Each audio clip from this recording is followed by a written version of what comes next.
భూమిపైన పెట్టుబడి పెట్టాలి అనేది ఉత్తమ ఆలోచన. మనం నిద్రలో ఉన్న భూమి విలువ పెరుగుతూనే ఉంటుంది. సేవింగ్ అకౌంట్స్ లో డబ్బుకి వడ్డీనే వస్తుంది. ఫిక్స్డ్ డిపాజిట్ 11 సంవత్సరాల తర్వాత డబల్ అవుతుంది. షేర్ మార్కెట్ లో పెట్టుబడికి గ్యారెంటీ తక్కువ.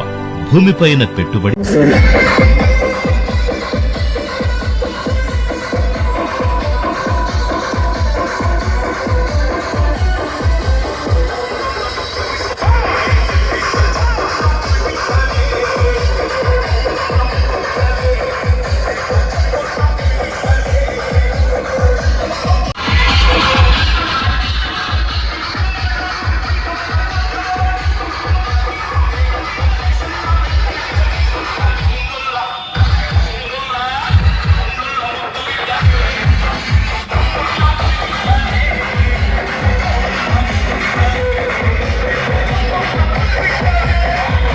మరి ఈ రోజున పాపన్న గారు గౌడ చరిత్రని గాని దేశ విదేశాల్లో బ్రిటిష్ వ్యవస్థలో కూడా వణుకు పుట్టించిన ఏకైక వ్యక్తి బహుజన చక్రవర్తి, బహుజన సింహం అని పేరు.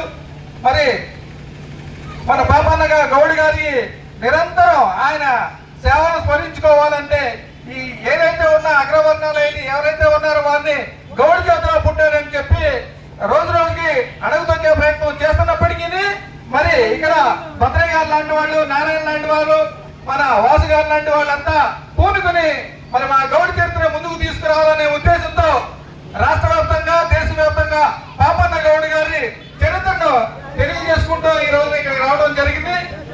రాష్ట్రంలో గత ప్రభుత్వాలు కానీ, అంతకుముందున్న ప్రభుత్వాలు కానీ ఎవరైతే గౌడ్ ముందు పెట్టిగా పిలుచుకునే టీడీపీ నాయకులు కానీ, వైసీపీ వాళ్ళు కానీ గౌడ్స్ ఎక్కడ ఉంటే అక్కడ విజయం సాధిస్తాం. అది పాపన్న గారి వారసత్వం నుంచి వచ్చింది. అది మంచికైనా చెడుకైనా సరే గౌడ ముందుంటారని రాష్ట్ర వ్యాప్తంగా తెలిసిన విషయమే. దానిలో భాగంగానే మరి ఈ వెలటూరులో రానున్న రోజుల్లో మా నారాయణ గారిని జడ్పీ చైర్మన్ గా మేము చూడాలని, ఆయన వెనక అదే భద్రయ్య గారి వెనక ఇటు చుట్టుపక్కల ఉన్నటువంటి గౌడస్ అంతా ముందుండి నడిపించాలని, అలాగే ఈ కార్యక్రమానికి నన్ను ఇన్వైట్ చేసినటువంటి వాసుదేవ్ గారికి రాష్ట్ర వ్యాప్తంగా ఉన్న 26 జిల్లాల్లో కూడా నియోజకవర్గ కమిటీలు, జిల్లా కమిటీలు వీళ్ళందరికీ అండగా ఉంటామని, రానున్న రోజుల్లో ఖచ్చితంగా పాపన్న గారి జీవిత చరిత్ర కానీ ప్రతి నియోజకవర్గంలో, ప్రతి మండలంలో ఆయన విగ్రహాలు పెట్టుకునే విధంగా మేము ప్రయత్నిస్తామని ఈ రోజు ఇప్పుడే ప్రపోజల్ కూడా పెట్టడం జరిగింది. వెలటూరులో ఖచ్చితంగా పాపన్న గారి విగ్రహం పెట్టాలని మన భద్రయ్య గారు, నారాయణ గారు అంటడం జరిగింది. ఇక్కడ ఉన్న లోకల్ నాయకులతో మాట్లాడండి, వాళ్ళు కనుక విగ్రహం ఇవ్వకపోతే రాష్ట్ర అధ్యక్షుడిగా నేను ఇస్తానని మీ ముందు మాట ఇస్తున్నాను. పాపన్న గారి విగ్రహం పెట్టాలి, గౌడ జాతి ముందుకు వెళ్ళాలని, అదేవిధంగా ఈ వెంటూరు ప్రజల్లో మరిన్ని పాపన్న గారి లక్షణాలు రావాలి, రాజ్యాధికారం రావాలి, రాజులాగా బతికే విధంగా మరి మిగతా కులాలని అగ్రవర్ణాల్లో దీటుగా పెంచుకే విధంగా చాకలి, మంగలి, కుమ్మరి, కమ్మరి, బీసీ సోదరులందరూ రాజులుగా పరిపాలించాలని ఆకాంక్షిస్తూ ఈ అవకాశం ఇచ్చిన వెంటూరు ప్రజలందరికీ పేరు పేరున ధన్యవాదాలు తెలియజేసుకుంటూ పాపన్న గారికి కేక్ చేసి నివాళులు అర్పిద్దాం.